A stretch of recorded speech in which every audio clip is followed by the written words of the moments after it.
Today we will be dealing with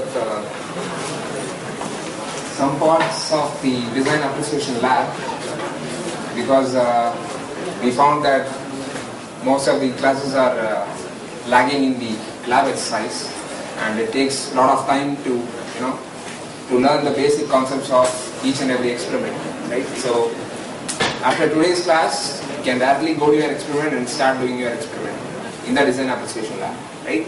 So this is not too far away from our regular engineering design concept subject, because you know that this particular theory subject gives an overview of why you are studying it.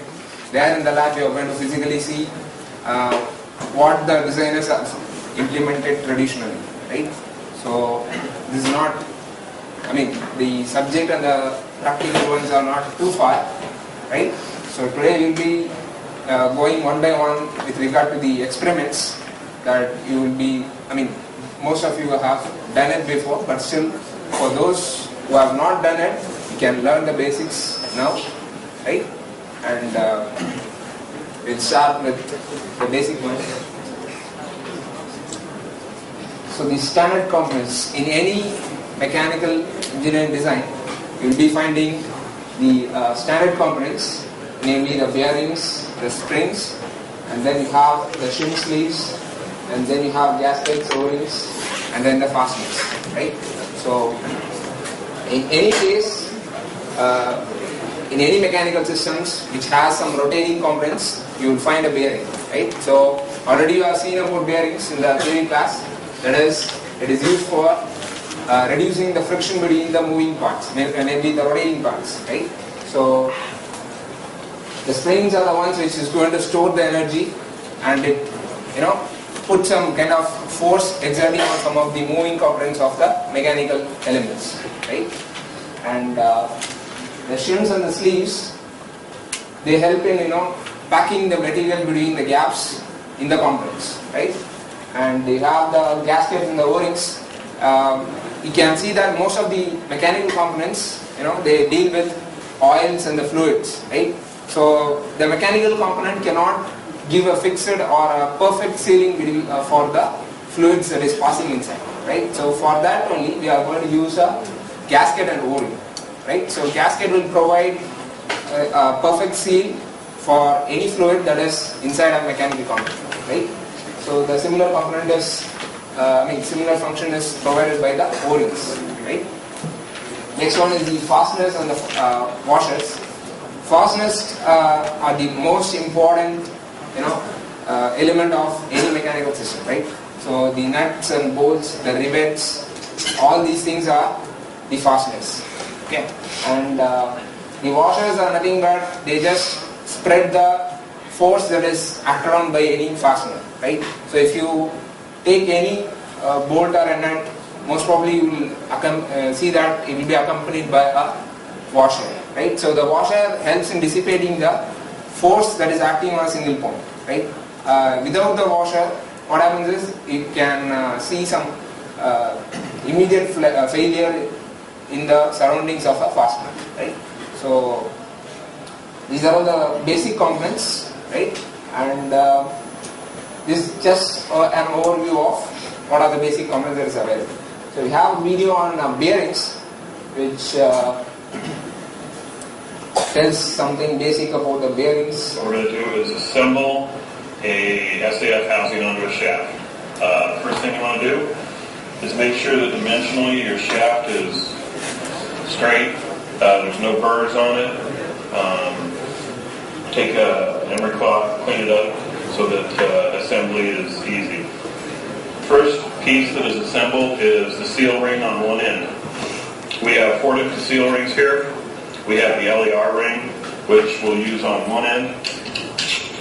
We also have a split LER ring, and at the end I'll show you exactly features and benefits on this. We have taconite's industry standard, and we have our brand new Pro Series seal. Okay, so with the first LER ring on, the next piece that goes on is your sleeve.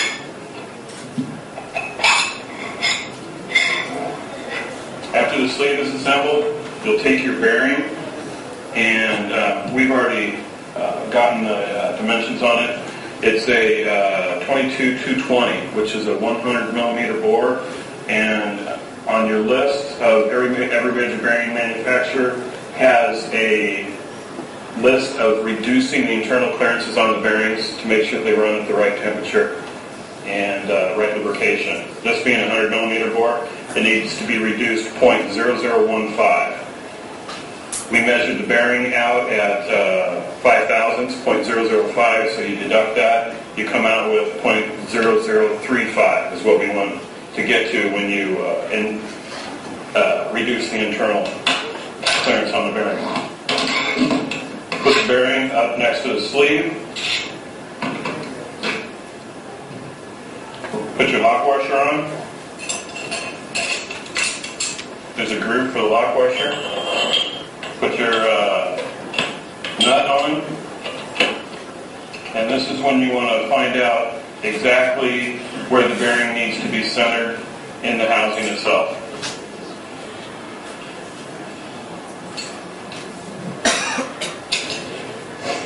You take this assembly, place it in the housing, and then you'll take, on the size housing, this size, you can use a spanner wrench to reduce their internal clearance, and I'll give you just a couple of, make sure the shaft is locked down. I'll give it just a couple of turns. And then what you want to do is take your feeler gauge and make sure that the bearing is that it's been reduced to that tolerance. After you've got that mounted on the housing, take whatever seal you want, and if it's a large heavy shaft, you'll do this before. If it's a smaller shaft that they have, slide the other seal into place, and then your whole assembly is set. What we used on the other side is our Pro Series seal, which is used in dirty, dusty applications. You have a float side bearing and you have a fixed side bearing. If you have a fixed side bearing, you want to make sure that you put in the stabilizer ring on the one side. Okay. And then slide the housing over, or bolt the housing together. Nuts, bolts on top, and you're complete. What I'd like to do is slip off one of the LAR rings or the seal rings. So that was the assembly of shims as well as the bearings for a long shaft, right? So these kind of shafts will be found in in the hydraulic power stations and wherever you find bigger shafts that is running through the entire system, right? So even in ships you can find this kind of arrangement, right? So that was one thing. Next slide. Next part is the IC engines. So already you might know some of the basic concepts regarding the IC engines. First, to explain, the IC engines mostly work on the 4-stroke, even if it is a diesel engine or even a petrol engine. It depends on mainly 4 things. There is 4 strokes that is happening. First one is the suction stroke, next one is the compression, and the third one is the power stroke where the power is produced, and the fourth one is the exhaust, right? And we will see in detail about each of the strokes in the next slide. Before that, you will see the classification of IC engines, right? And with regard to classifications, there are about 12 to 15 different types of classifications, but that is not needed and that is beyond the scope of this class. But I will stick to only the basic 3 types. The first one is based on the fuel. Okay, so there are basic fuel that is used in an IC engines are the petrol and the diesel, right? And there are new researches going on in the biodiesel. So they will be mixing up some portion of biodiesel into the diesel, and that is a step to reduce the amount of diesel consumption, right? And they are using methanol also in case of petrol engines. So that again increases the possibility of longer usage of petroleum products, right? So that was based on the fuel. Next one is the stroke, that is number of strokes. There is 2-stroke or a 4-stroke engine. Okay? So we'll be dealing that in the next slide. And the next one is the number of cylinders. Okay, so most of the bikes will have only one cylinder, right? And if you go for a car, it will start with somewhere around 2 or 2 in case of a Nano, and in case of Alto and other entry cars, you will find 4 cylinders in each of the engines, right? So this is based on the cylinders, and there are different types, Wankel engines, and different principles are there, different cycles based on cycles, right? If you go for a diesel engine, it works on diesel cycle. If you go for a petrol engine, it works on Otto cycle, right? So there are different classifications. And the first one is the 2-stroke petrol engine. So you can find that the basic difference between a 2-stroke petrol engine and a 4-stroke petrol engine is that in the case of 2-stroke engines, you won't have any kind of valves, right? They will have only the port, right? So you can see that there is a piston moving up and down. When the piston reaches the lower end of the engine, that is called as bottom dead center or BDC, right? When the piston reaches the topmost point, that is called as top dead center, right? So that is called as TDC. Okay, so the variation between TDC and BDC is nothing but that is 1/2 of the revolution, right? And you can see that the petrol inlet will be somewhere on this side. Okay, it goes to the crankcase. Crankcase is nothing but where you have the crank shaft portion, right? So the fuel plus air mixture in case of petrol engine will enter through the inlet port, right? And then it gets compressed. Okay, so when it gets compressed at the topmost point, the fuel is ignited using a spark plug, right? That causes the expansion of gases, right? So that will put some pressure on the piston, and you can see that when the piston tries to come down, the fresh air fuel mixture will come through this transfer port, and it will try to push the exhaust gases that is produced in the power stroke. Okay, so in this case, inlet and exhaust take place simultaneously.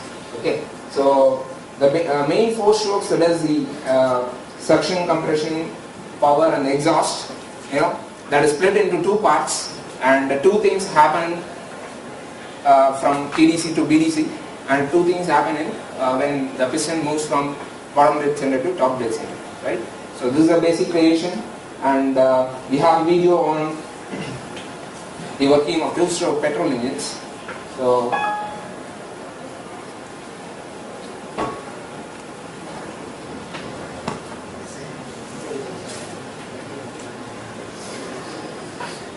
let's look at the principles of the 2-stroke petrol engine.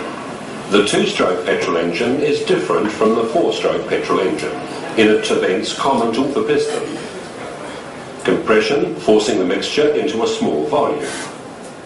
Ignition, when the spark from the spark plug ignites the mixture and it burns. Power, where energy released by combustion generates the force that turns the crankshaft. And exhaust, removing leftover gases. As in all internal combustion engines, these 5 events must occur, but not always in the same way. The whole process is a cycle. A new mixture enters and is ignited. Combustion occurs. Expanding gases drive the piston down and turn the crankshaft, which pushes the piston back up the cylinder.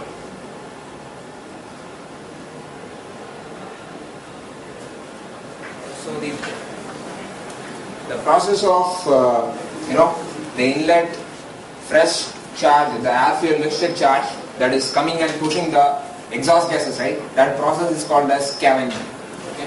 So these kind of terms, most probably when you go for your placements, the basic question most probably will be coming from IC engines. Okay, so if you say that most of the terms in automobile engineering, they will pinpoint only the terms related to IC engines. So when you learn the things, make sure that you keep it forever, right? So we will go to the next slide, and this one is the 4-stroke petrol engines, and here we have, the number of revolutions per cycle is 2. In the earlier case it was 1, right?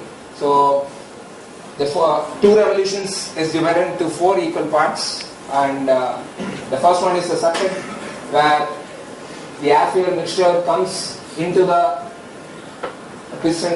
cylinder arrangement, right? So this is in case of petrol engine. Okay, so in case of diesel engine only air comes, right? So the diesel is injected only in the power stroke, right?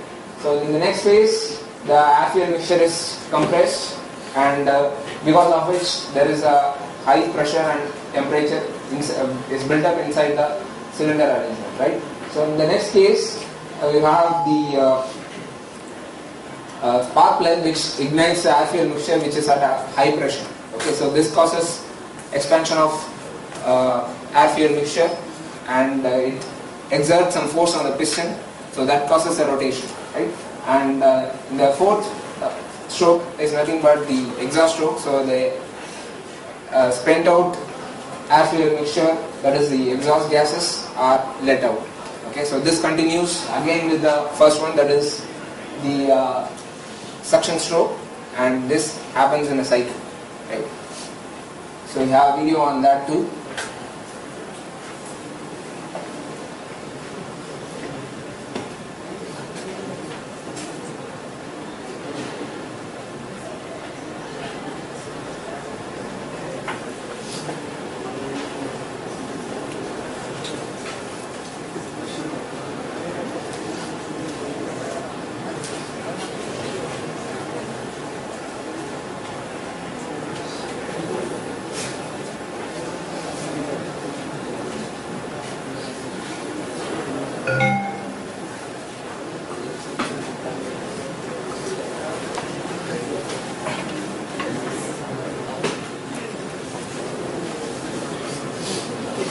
What is a stroke? It's the movement of the piston from top dead center to bottom dead center. Calling an engine 4-stroke means its engine cycle has 4 strokes. A 4-stroke gasoline engine uses internal combustion, so those 4 strokes must include the 5 key events common to all internal combustion engines. Intake,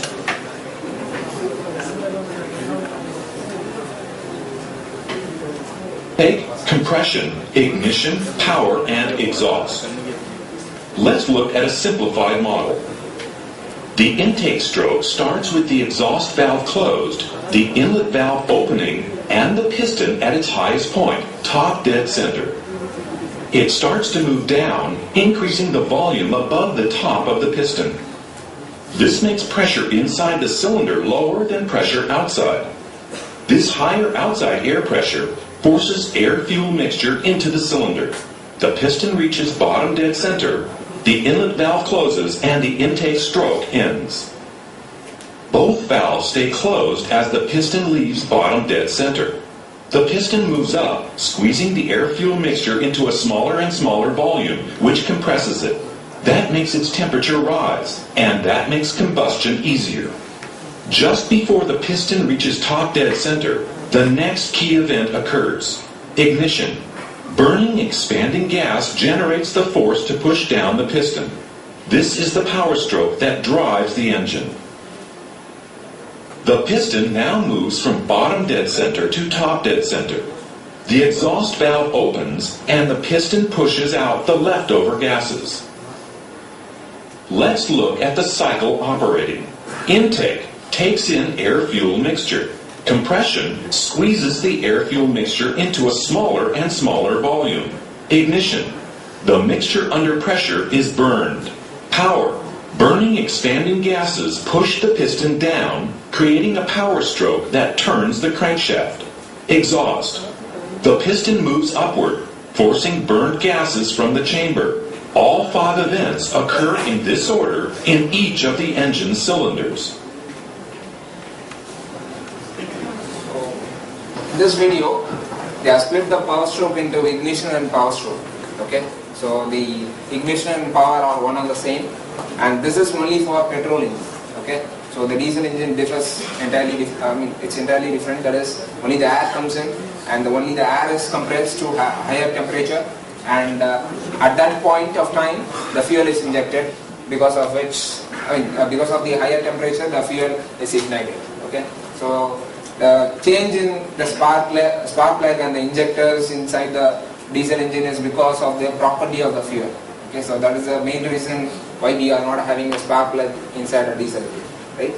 So next slide is on the automotive engines. On a full perspective, we're going to deal with the full parts of the automobile engine. That is, the automobile engine, it needs fuel, it needs to be lubricated because there are moving parts, and then the valves need to be closed and open. So there are different subsystems that is happening inside an engine, right? So those things needs to be studied, right? So the first one is the valves. So valves are the only thing which is going to seal the gas that is entrapped inside a cylinder. Okay, so they perform a very vital role in the operation of an engine, right? So the first one is most probably you will have minimum of 2 valves per cylinder. That is, one is inlet valve and another one is exhaust valve. If you have 2 valves per port, that will increase the efficiency of your engine, but that will also increase the cost and the complications involved in the engine, right? So the exhaust valve is the one which makes the exhaust gas to escape, and the inlet valve gets it lets the air fuel mixture or only the air in case of diesel engine to enter the cylinder, right? And next slide please. The components of the valve systems are the valve springs, which keeps the valve against some force. Okay, so in case of when it's not opening, it needs to be perfectly sealed, right? So that job is done by the springs. And we have the valve lifters, which lifts the valves, right? And next one is the type of next slide. So here we have the basic type of 3 types of valve systems. The first one is the camshaft pipe, and then next one we have a push rod, and then next one we have is a push rod plus air apparat, right? So the camshaft will have a differential cam profile. So when it rotates, it generates a different kind of motion in the valves. Okay, so that helps in opening and closing of the valves, right?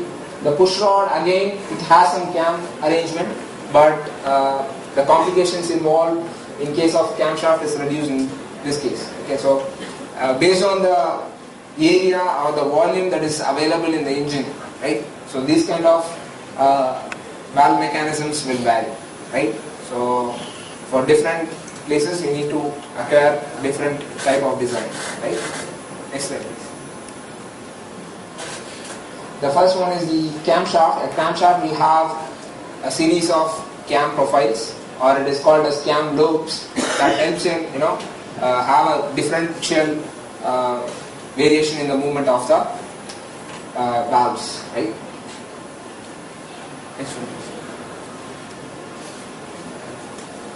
Next one is the spark plug. This is only with regard to the petrol engines that help in igniting or starting the ignition process inside a petrol engine. Okay, so there is about 20 to 25,000 volts that is given to the spark plug when the ignition happens. Okay, so there is a gap between the electrodes. So this is very much similar to your electrical arc welding. Okay, so when you have an electrical gap, very small gap between the electrodes, there is a jump of electrical power from one electrode to the other, which causes some kind of spark, right? So this is what happens inside the spark plug also. And the piston is again an important device, important element inside an engine. That is, it is a movable part which bears the load of the exploding gas, right? So it's going to transfer the force that is coming from the exploding gas, right? And the most probably you will have the piston made up of the aluminium alloys, or the cast iron alloys, where aluminum plays a major role inside cast iron alloy, right? So this is a material property of piston, right? Next one is the engine head. Engine head is only going to contain the valves. Okay, so all the valves will be inside the engine head, right? So that will contain the camshaft also. So the spring plus valve, those arrangement will be inside the cylinder head, right? Next one is the engine body. So the engine body contains the cylinder. Okay, so most of the cylinder moving thing, so that contains inside the engine body, right? And that is a basic framework for any engine, right? Next slide, please. So next one is the crankshaft. So we have a reciprocating motion inside the engine that needs to be converted to a rotary motion, because that is the end output also, right? So the wheel has to be rotated. So what we are doing is we are going to convert the reciprocating motion of the piston into a rotary motion, for which we are going to use a device called as crankshaft. Okay. So the crankshaft this is for a multi-cylinder engine where you have 4 cylinders and 4 pistons, and the movement is converted into a rotary energy, right? Next slide, please. Next one is the flywheel.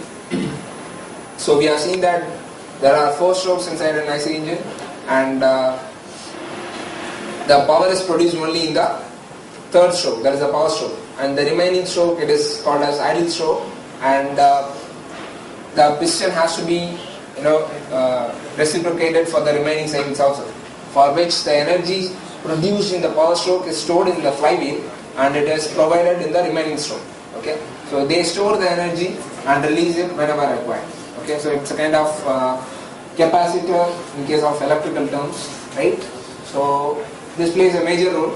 How to find a flywheel is that it will contain a gear tooth profile on its outer periphery. Okay, so this is where the starter motor engages with the engine. Okay, so when you want to start the engine, you have to rotate the flywheel, right? So this is how you need to identify the flywheel. Okay, the next one. And this is the assembly of whole of the units, and you can find that in the front. So this is the front portion. Here you will have the fan and all. Okay, and here the 11th portion is nothing but your flywheel, right? And here you have the crankshaft, the connecting rods, the piston, the valves, and this is the camshaft, and this is the crankshaft. Okay, so there is a difference between camshaft and the crankshaft. And here you have the flywheel. Next things are the gearboxes, where the speed is reduced and convenient torque is obtained, right? And next slide, please.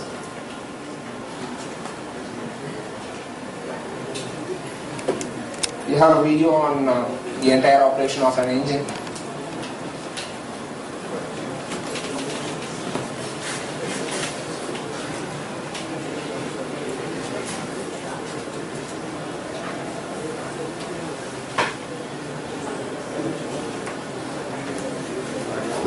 This is the engine block. Okay. You have the crankshafts and the supporting bearings.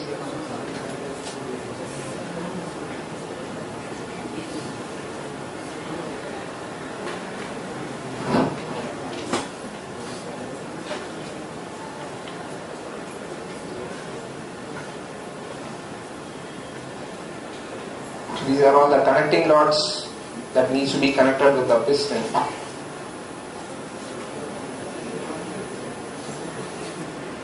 You find the camshaft also. This particular chain drive is going to rotate the camshaft. Okay, from the crankshaft it will rotate the camshaft.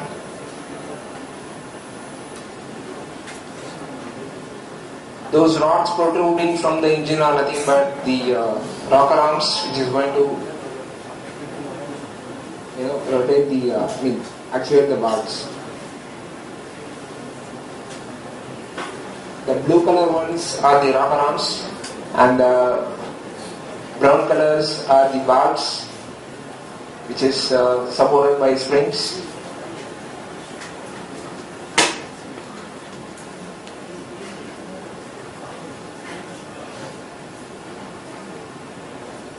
Those are the inlet manifold.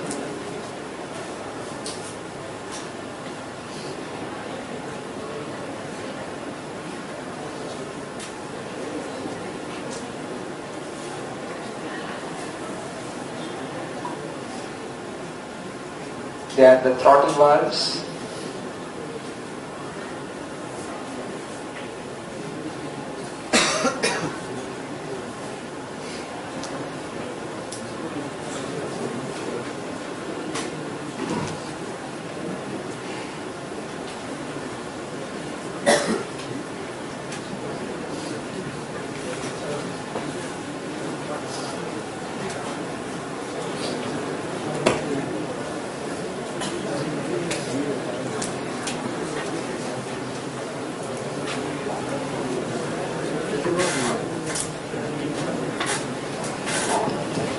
These are all the exhaust manifolds. Right?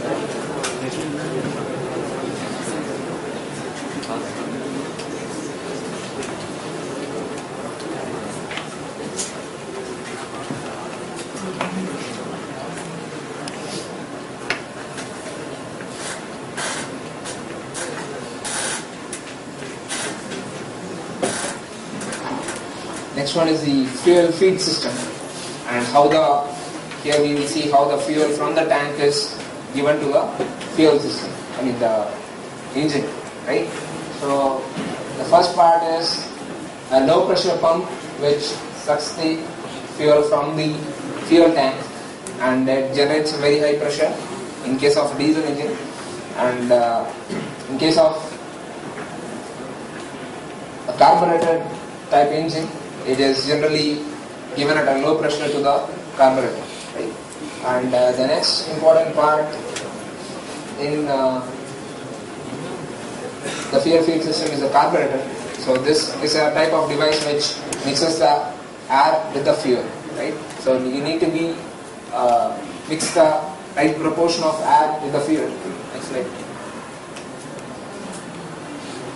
We have a basic video on the fuel injection system.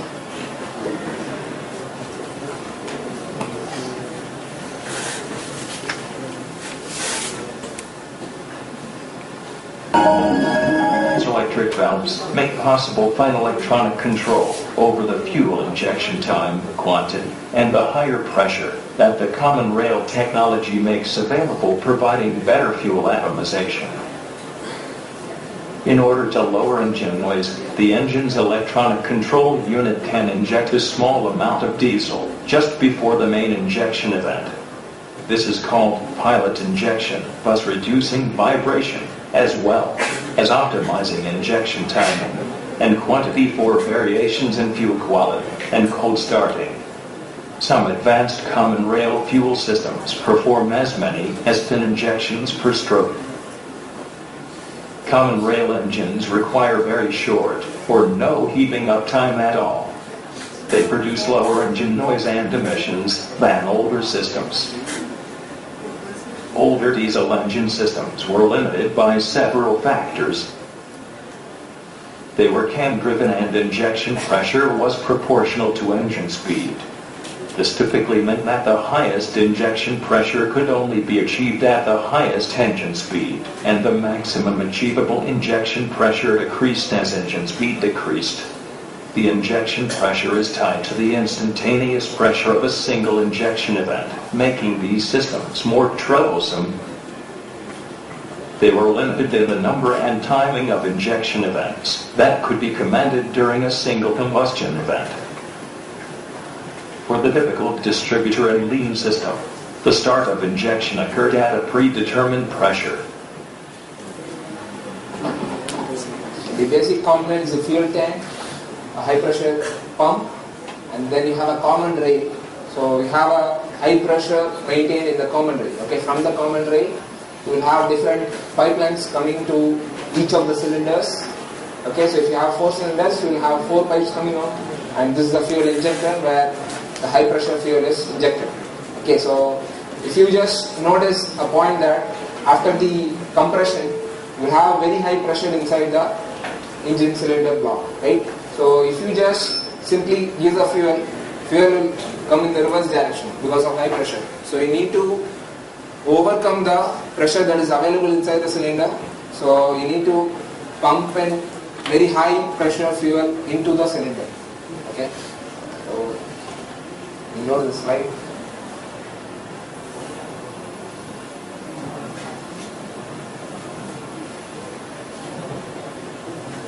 Next component is the carburetor. The main purpose is to mix the fuel with the air. Okay, so we have a differential portion inside the carburetor. Okay, so here you have a bulge portion, so that reduces the pressure inside the carburetor. Okay, so that causes fuel to be imbibed into the flow of air that is taking place, right? So that will mix up the fuel and the air. Okay, so because in nature they mix up very quickly before they enter into the cylinders, right? So next one, please. Next one is we have a smaller video on the carburetor.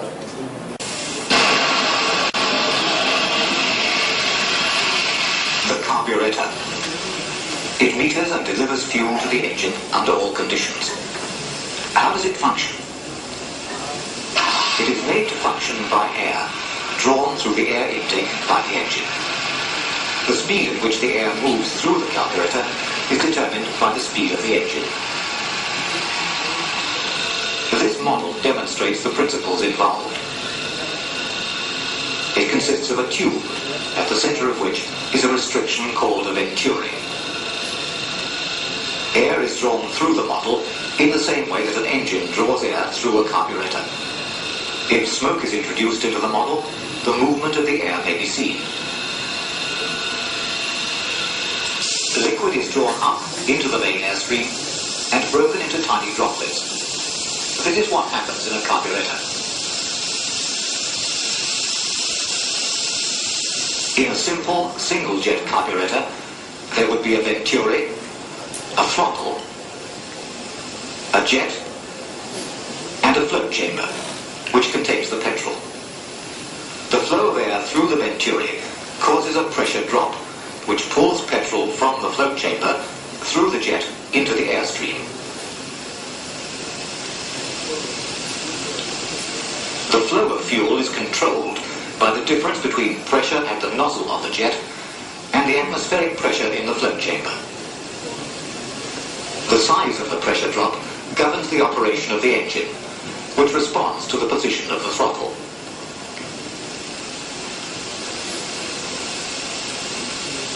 Such a carburetor is only the beginning. It does not meet the needs of the modern motor car. It was good enough for a car like this.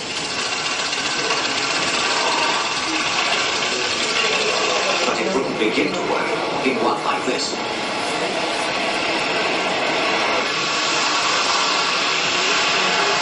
Developments of the petrol engine have produced efficient and sophisticated fuel reaching the engine by mixing in more air to maintain the correct mixture. The air bleed consists of special channels within the carburetor, and the flow of fuel through the main jet draws in the additional air. When starting from cold, a richer mixture is needed. Here the choke plays its part. To start the engine, the choke is closed, which slightly opens the throttle. The choke valve allows very little air to pass. So when the engine is turned over, the suction acts mainly on the fuel jet, and together with the small amount of air, produces a richer mixture for starting when cold.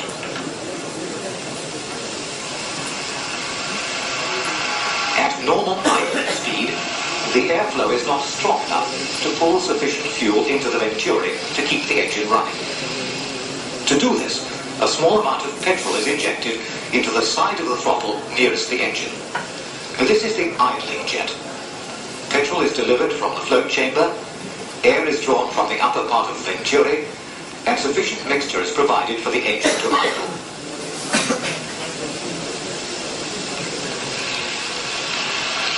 In normal acceleration, a progression jet provides more petrol.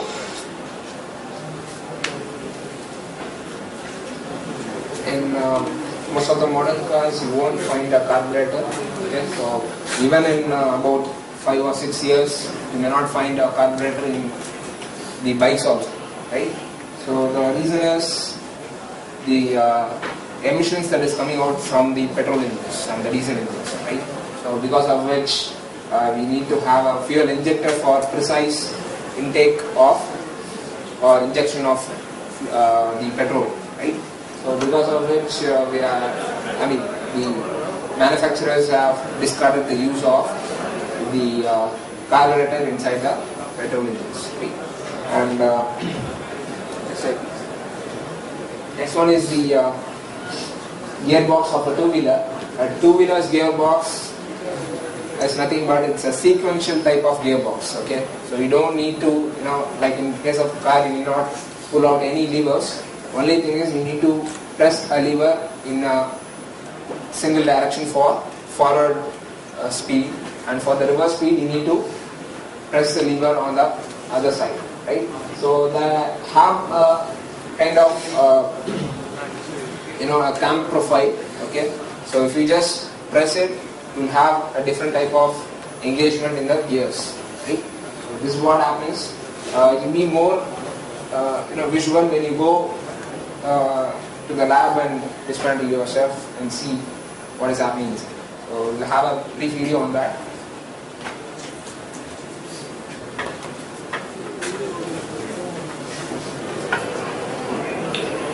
Okay, hi, I'm Mark. It's the transmission out of my 98 Honda Odyssey. It's MVWA. This transmission was having problems shifting into second. It would shudder going into second when it was warm. I could feel it. My wife couldn't. I could.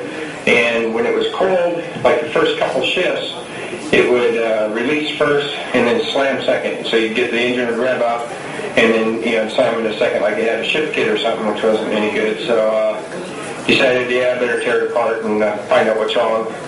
Called around transmissions. Doing one of these on, having a shop do it, you're talking $2 to $3 grand easy. This transmission is a 1 year only, so it's even rarer. So there's some differences in this one than the others. This was the last year for the 4-speed automatic in the Odyssey brake. So I'd actually taken it apart, put it back together, and I did every on enough Chilton's. This transmission, I had to replace the second gear. Here's my old second gear. It has some bremmer right here. Right, so there's two rotates in the counter direction of the main shaft, and then this shaft here is what they call the secondary shaft. So you have 4 clutches. It's a 4-speed transmission. It's a lengthy video, but the main objective of the transmission is to how the speed and the torque are converted between the road wheel and the engine, right? So the thing is, you just need to learn what are the different types of gears that is available, why they are going for a helical gear instead of a square gear, right? And how the gears are arranged inside the shaft that is available in the gearbox, right? So this is what you need to learn from this particular exercise, right? Next one is an very important device, and this is one of the most beautiful inventions by a mechanical engineer, right? So this differential is nothing but if you find any 4-wheeler or any truck, at the back you will find a bigger spare kind of thing, right? So that is called as differential. And when you turn towards any side, the inner wheel or the inner person who is walking needs to walk very slowly, and the outer wheel or the outer person, if he is marching inside a ground, he needs to march. He needs to march very fast, right? So this is what the principle of differential. Differential means the difference in speed. Okay, so the inner wheel and the outer wheel, how fast or how slow it must rotate in order to take a turn, right? So this particular device consists of planetary gears and then a pinion and then You can see that this particular gear is called as the differential gears, and this one is the main crown gear and the pinion gears, right? So I have a video which is very much self-explanatory on the working of a differential, right? So after which you will appreciate the design involved in that.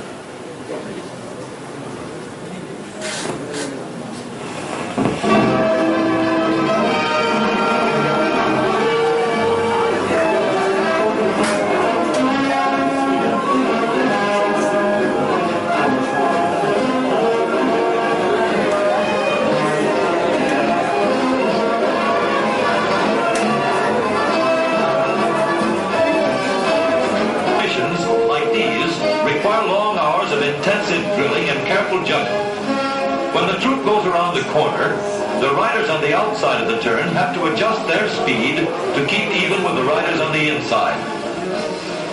The man on the outside has to ride a lot farther and a lot faster in order to keep up with the parade. The outside wheels must spin faster than the wheels on the inside because they have a greater distance to travel in the same length of time.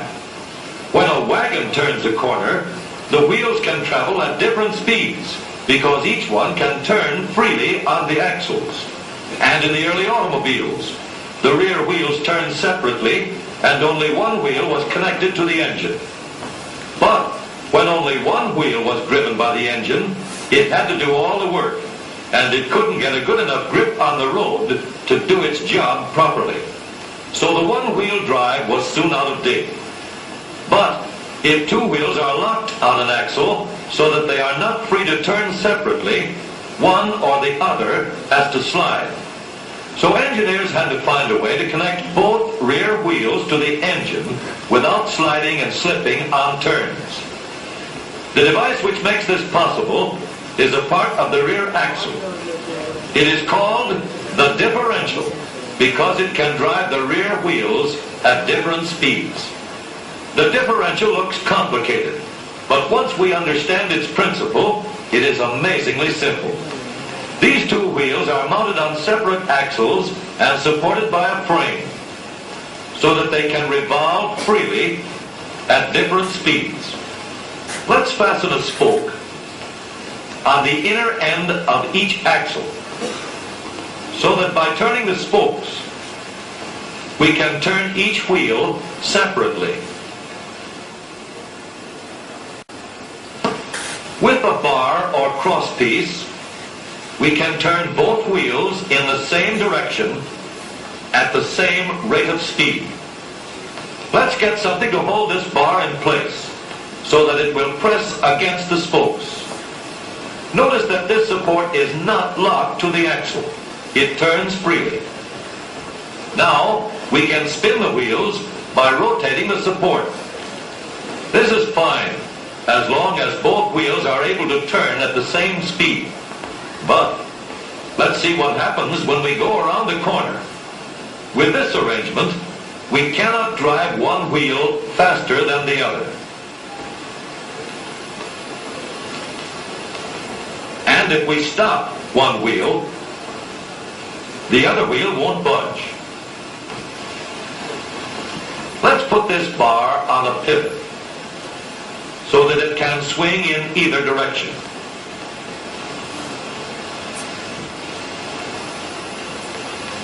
Now, the bar can still turn both wheels at the same speed. And because it pivots, it lets one wheel turn even when the other is stopped. But if turned too far, the bar will swing around until it won't drive the spokes that turn either wheel.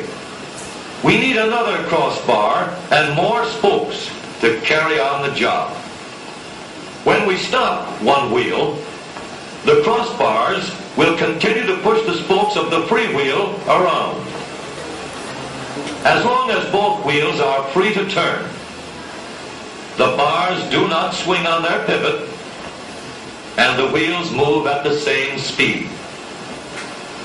Now we have the working principles of a differential. To adapt the model for use in an automobile, we will have to make a few changes. In order to reduce the jerky action caused by wide spaces between the spokes, we will put in more spokes. Further filling in the spaces between the spokes gives steadier, more continuous action, and changing the shape gives firm, constant contact. Now we can make the gears thicker and stronger, and we have differential gears. The edges are cut so that they will fit together more smoothly and silently, and another gear is added to share the work of driving the axles. The principle is the same. In order to turn the support and drive the wheels, we can fasten a large gear here, connected by a smaller gear to a source of power.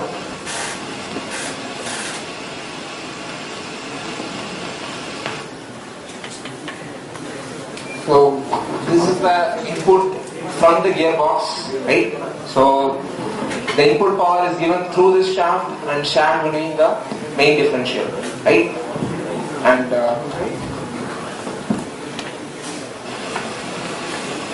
notice that the power is connected to the differential at the center line. We can make our model more compact by moving the gears closer together. When we put our differential in an automobile, we have to leave room for the drive shaft, which carries the power from the engine. We may build the floor of the car above the drive shaft. But if we do, we won't have much room inside unless we make the top of the car high too. Of course we could lower the floor and ceiling, but the drive shaft would be higher than the floor. This would have disadvantages.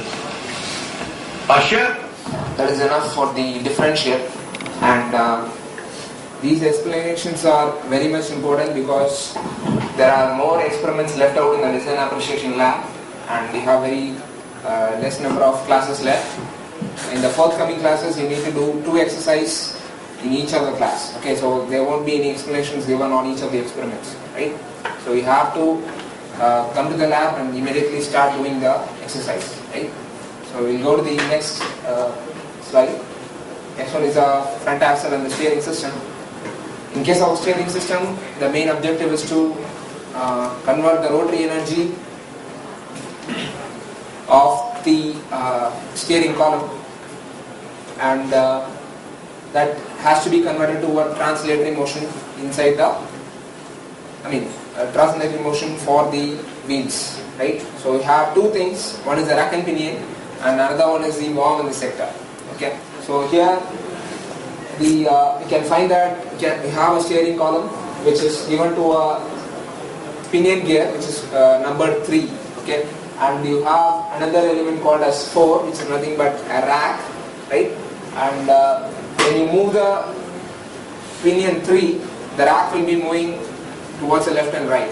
Okay, so that particular connection is given to the front axle of the wheel, right? So that will help in movement of the wheels from left to right. Okay, so the steering works on the principle of geometry called as Ackermann's steering system, and there is also another type called as Davis steering system, or the steering geometry. Okay, so these 2 things are the basic for any conventional automobile steering system, right? And the next picture, that is the black and white picture which we have, is the worm and the rotating ball type. There you have the input rotary system, that is from the steering column you have the input on this side, and you have a worm wheel kind of arrangement in the gearbox. Okay, that is called as a gearbox still, and that particular movement, the rotary movement, is converted into a translating movement that is available here, right? So the main objective of any gearbox is to convert the rotary motion to a translatory motion. Okay, so again we have a smaller video on the working of the steering system.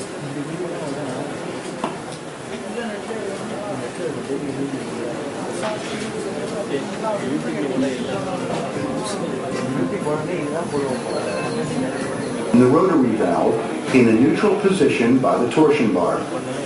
It is an open-centered valve which allows fluid to flow directly through the steering gear and back to the reservoir at low pressure when the engine is running, and no force is applied to the input shaft. The rotary valve is supported both top and bottom in the bearing cap by a series of thrust bearings, shims, and a thrust washer, which are constantly bathed in steering fluid.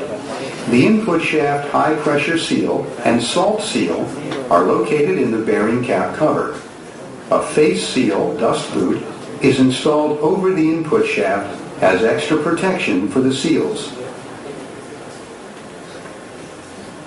The rotary valve shaft ball thread rotates within the piston on 24 steel recirculating balls. The sector shaft rotates on 2 roller bearings, which are constantly lubricated by the steering fluid. The sector shaft pressure seals are located next to each bearing. The sector shaft teeth engage the piston rack teeth machined into one side of the piston. The pitman arm is mounted on the tapered splines of the sector shaft. The arm will get tighter on the splines the harder it is worked. The pitman arm retainer applies the initial pressure to the arm to seat it onto the shaft, and then acts as a safety device to prevent the arm from coming loose if it was not properly torqued. Relief plungers are located in both the bearing cap and cylinder head, and may be either manual or automatic depending on the steering gear model. This is a They must be combination correctly of power adjusted. steering and the normal steering. Okay, so don't confuse with the red ones. Okay, so the only thing is the blue color inlet shaft, the yellow colored part which is going to oscillate, and from that oscillation you have a gear which again gives input to the steering system. Right? Rotary.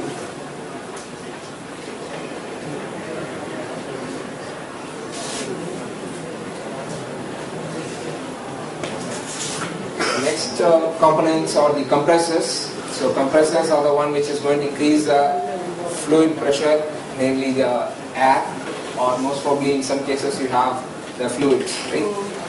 Here what happens is, in most of the cases, say in case of excavators that you find it on the roadsides, they need very high fluid pressure to move the pistons. Okay, so they are used for digging, right?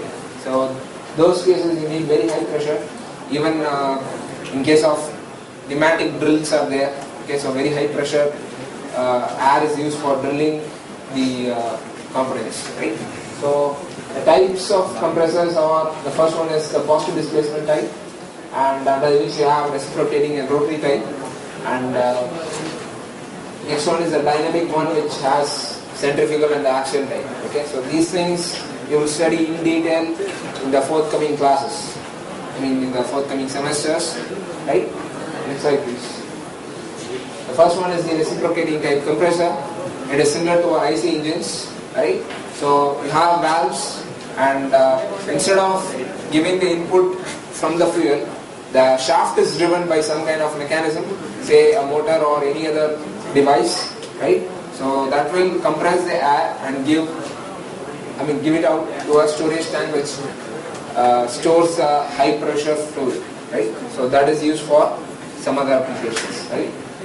So these things, the components are very similar to the IC engines. The only thing is the process happens in the reverse direction, right? Next slide. Next one is the rotary compressor or a blower, right? So here you don't have that much pressure, but you have large volume of fluid, or namely the air that is to be transferred. Okay, so this is mainly useful in industrial places where you need cooling of engines, or many other purposes, like the wind tunnel are there, right? So in that case you need to create an artificial wind flow. So in that case you need large amount of fluid to be flowing across any component, right? So in that case you are going for the blowers, and the rotary compressors work on there is a rotary screw, and when they just merge with each other and rotate in a opposite direction, you will have a pressure difference which causes suction of fluid from on one side and it delivers a high pressure output on the other side. Right? Next slide.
Rotary compressors are used in case of the air conditioning systems.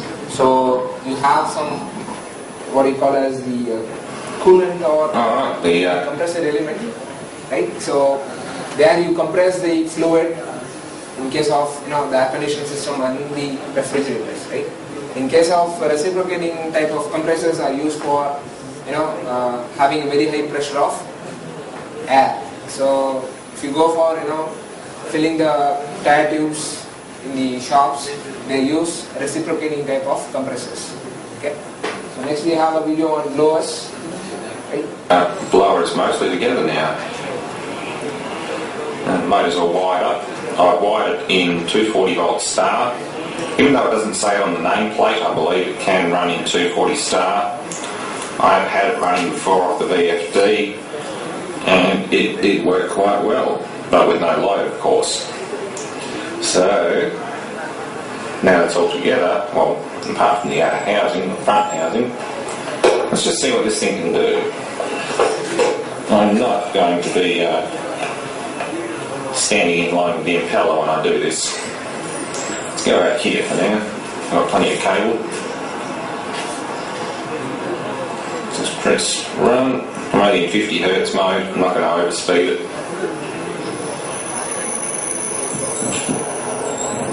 So 6 Hz.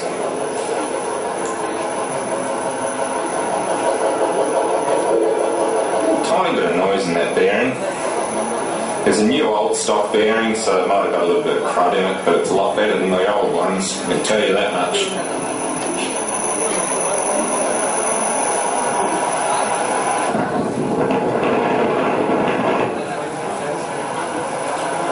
It's 11.4 Hertz.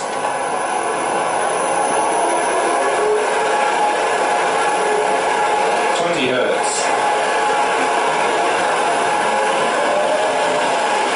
30.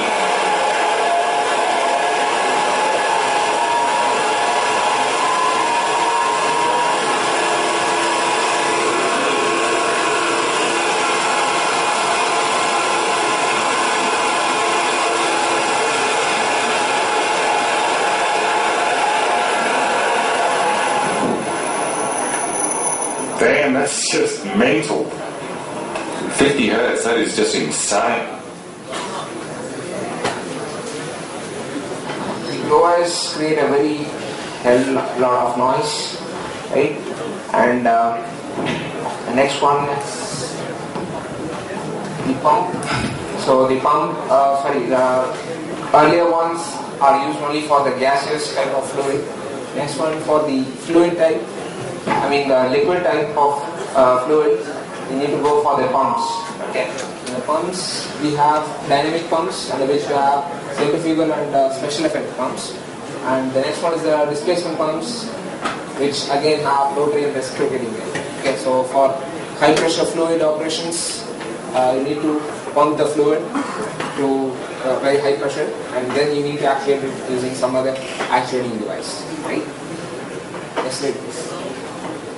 The reciprocating pump is often used for relatively a small height, that is, relatively for a small quantity of fluid, and in case of reciprocating pump, the pressure is very high, but the quantity is very less. Right? So that is the basic difference between the reciprocating and the rotary type. Next one.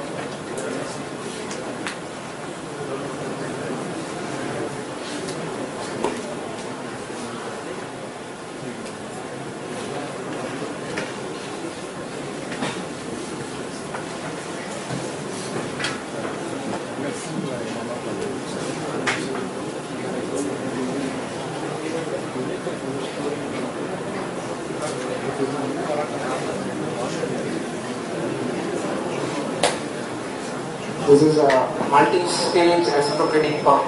That is, series of pumps are connected to gain very huge pressure. Okay?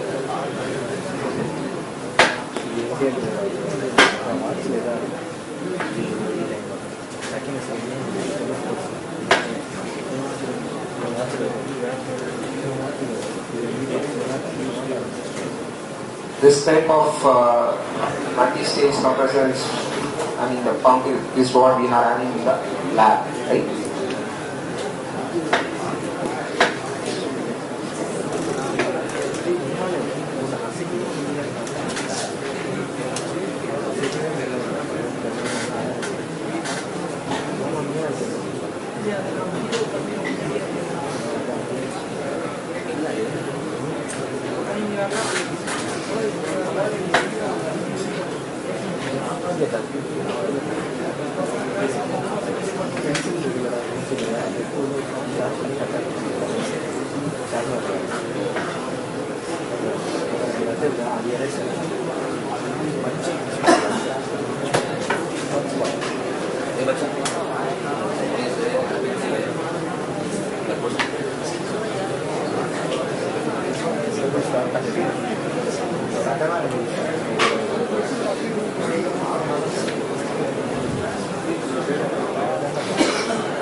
Next one, we have a centrifugal pump. Okay, so you have an impeller where you have blades inside the rotor, right? So the suction is from the inside, and when the air is far from the inside due to the impeller's action, the air is thrown to the outer periphery of the impeller, right? So because of which you generate a very high pressure of fluid that is coming out of the pump, right?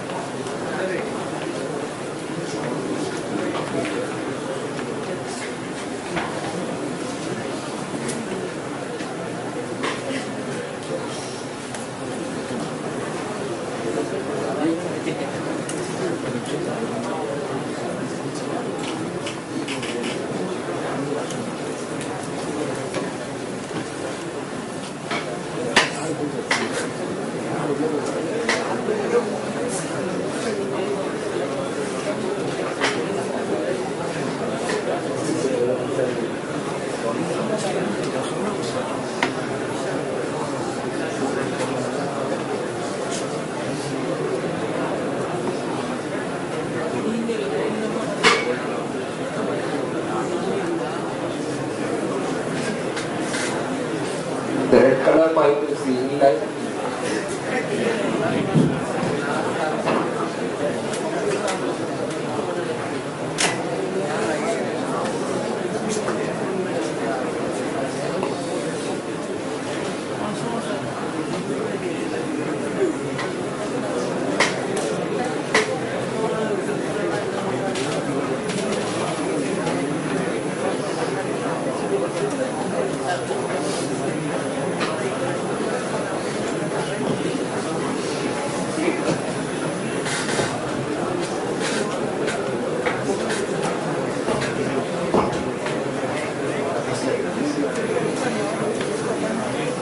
Next one is the fixed reduction gearbox.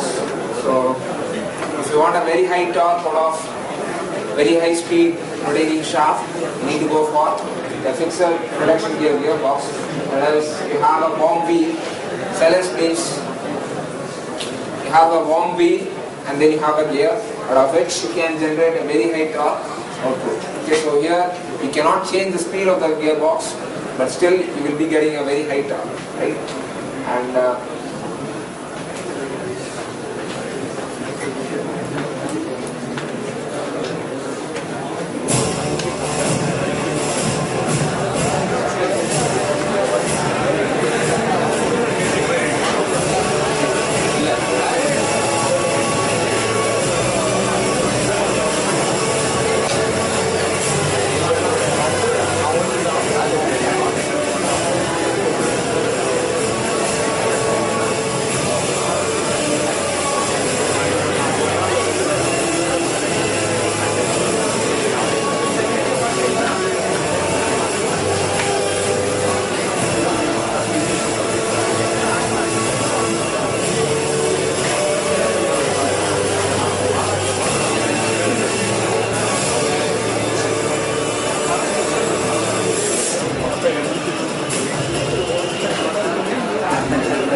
this kind of speed reducing device is used in the ships, right? So they completely reduce the speed to a very high extent and the torque obtained is very high, right? And next one is we have the valves. You know that valves used for controlling the flow of fluid that is passing through it. Okay, so we have different types. The first one is the globe valve or the gate valve, the ball valve. Then we have the butterfly valve. Butterfly valve is the one which we use for the throttles in the engines, right? And next we have a diaphragm type valve, and then you have multi-point valves. And we'll go for a brief video on the different types of valves that is available.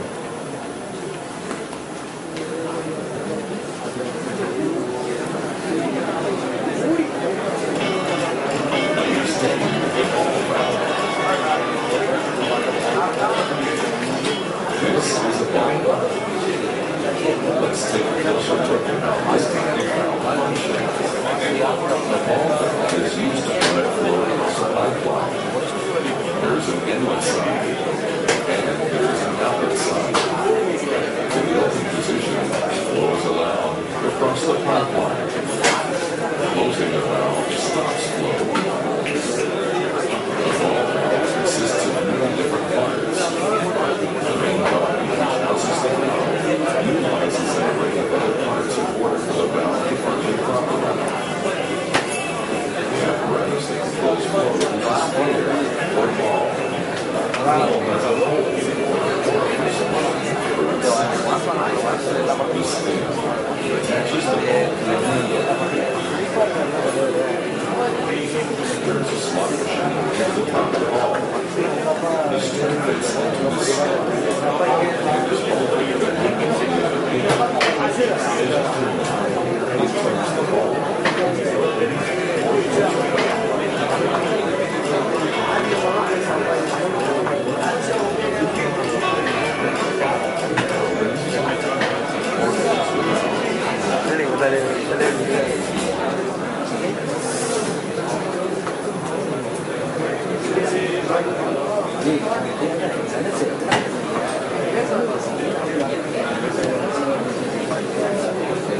of the washing machine and the work welding device, which you can see on the net and be prepared for the class, right?